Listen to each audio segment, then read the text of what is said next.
முருகனே துணை. அனைவருக்கும் இனிய வணக்கம். பதிவு திருவெம்பாவை பாசுரப் பாடல் 7. பொருள் விளக்கம் பார்க்கலாம். அன்னே இவையுன் சிலவோ பலர் அமரர் உன்னங்கரியான் ஒருவன் இருசீரான் சின்னங்கள் கேட்ப சிவனேன் என்றே வாய்த்திறப்பாய் தென்னா என் நாமுன் தீசேர் மெழுகொப்பாய் என் நாளனை என்னறையன் இன்னமுந்தன் ரெல்லேமும் சொன்னோங்கேல் வெவ்வேறாய் இன்னம் துயிலிதையோ அன்னஞ்ச பேதையர் போல் வாளா கிடத்தியால் என்னே துயிலியின் பரிசேலோர் எம்பாவாய்.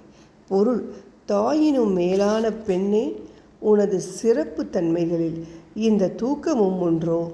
தேவர்களால் சிந்திப்பதற்கும் அரியவன் என்றும் மிகுந்த புகழுடையவன் என்னும் சிவனுக்குரிய திருநீர், ருத்ராட்சம் முதலான சின்னங்களை அணிந்தவர்களை கண்டாலே சிவ சிவ என்பாயே. அப்படிப்பட்ட இறைவனை நாங்கள் தென்னாருடைய சிவனை போற்றி என சொல்லும்போது தீயில் பட்ட மெழுகை போல் உருகி உணர்ச்சி வசப்படுவாயே.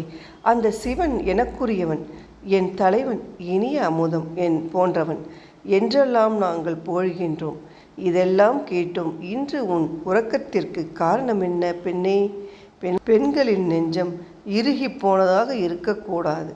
ஆனால் நீயோ நாங்கள் இவ்வளவு தூரம் சொல்லியும் இன்னும் எழாமல் இருக்கிறாய்.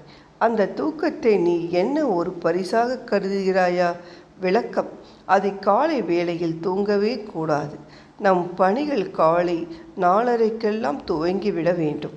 மார்கழியில் பனி அடிக்கிறதே என்றெல்லாம் காரணம் சொல்லக்கூடாது.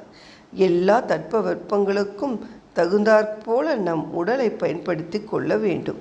காலை தூக்கத்தில் இருந்து விடுபடுபவர்கள் வாழ்வில் வெற்றி பெறுவது உறுதி.